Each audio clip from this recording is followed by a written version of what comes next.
Hi, I'm Ron Marquardt with Solutions TV. Last week we were looking at shame and what our real addictions are and found out all those feelings of unworthiness and hurt and rejection, insecurity, that sense of just being exposed was caused by fear and shame. We discovered that our true addiction is really to good feelings because we were created to live without shame, to live without feeling exposed, to live without condemnation and without guilt. I want to talk to you this morning about some of the things that manifest physically when a person has shame. You ever seen people that just hide their eyes or they lower their gaze? They blush continually or bite their lip. A lot of those things, that forced smile or fidgeting, are responses that are based with shame. Most of us easily recognize people that are just annoying all the time or defensive all the time or exaggerate all the time. But you know, those are rooted in that sense of shame. You ever been around somebody that denies everything? Nothing's ever their fault, ever? That's because of shame raging in their soul. Now, the effect of shame interferes with a person's ability to think, and they experience confusion. They're often at a loss for words, or their mind just often goes blank. Shame's often experienced as that inner voice, that critical voice that's judging everything that you've ever done wrong, that feeling of inferior position in life or worthlessness, and it leads to depression.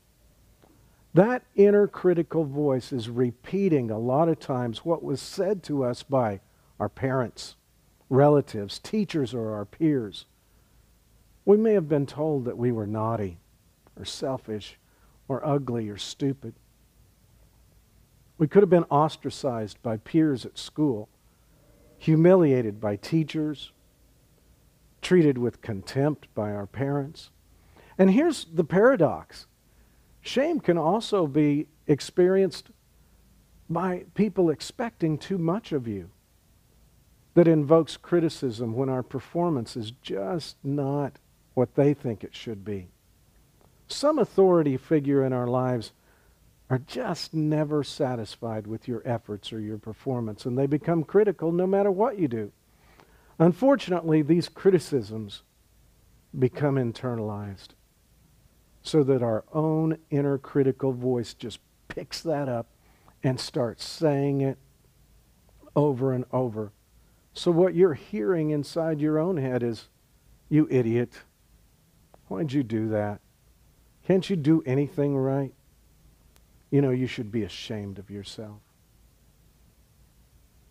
Maybe it's because some parent or authority figure when you were young said, "Stop crying or I'll give you something to cry about. Don't you do anything right?" Pride's also that feeling that adds with shameful condemnation, such as, "Who do you think you are, Mr. Big Shot? You're getting too big for your britches." Ever heard that one? Often these shaming admonitions, they just get inside our head, so that when we get in touch with any of these shameful feelings, we automatically feel shame. We try to control or hide our feelings physically and emotionally because we were not designed by God to experience pain. And the truth is, we would rather experience physical pain than emotional. Ask any parent if they would rather have their arm cut off or lose one of their children. They'll always go with the arm. They'll always go with something physical. We're not designed to experience these emotions. Now, clearly, these shaming inner voices, they do considerable damage to our self-esteem. These self-criticisms that we're stupid or selfish or a show-off, no matter how varying the degrees are, it's how we see ourselves. And none of them are how God sees you. You know, None of those voices that you listen to are how God sees you. They're not what God's saying about you. God adores you. He's placed the highest value on you that could ever be placed. He loves you without conditions, and He will never leave you.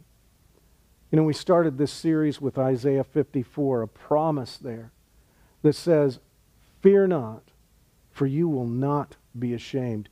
You will not be confused. You will never be put to shame. You will forget the shame of your youth. You won't even remember any reproaches of widowhood anymore."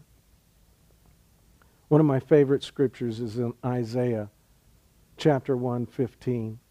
And Paul writes and says, look, you're going to need the spirit of revelation and the spirit of understanding to understand this one thing. I pray that you get this picture in your heart and that your heart is flooded with so much light that you can understand with confident hope what He's given you and what He's called you to. And you're going to really need a revelation of this one thing with a picture in your heart that you, God's holy people, you have made God rich because He sees you as His inheritance. Can you imagine what your life is like without shame? This is going to take a decision on your part. To decide today. Don't wait. I'm not who those critical voices say that I am. Even if you just use something as simple as every time you hear that voice, you just say, that's a lie. Well, thanks for joining us. Join us next week when we take a look at how shame affects our relationships. And we're going to look at the solution.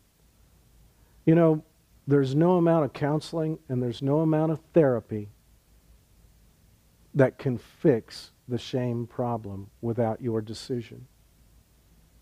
It's like stirring up a cesspool when you internalize everything. And it's okay to look at your issue as long as you know what the solution is. I want to thank our partners for your continued support and your prayers.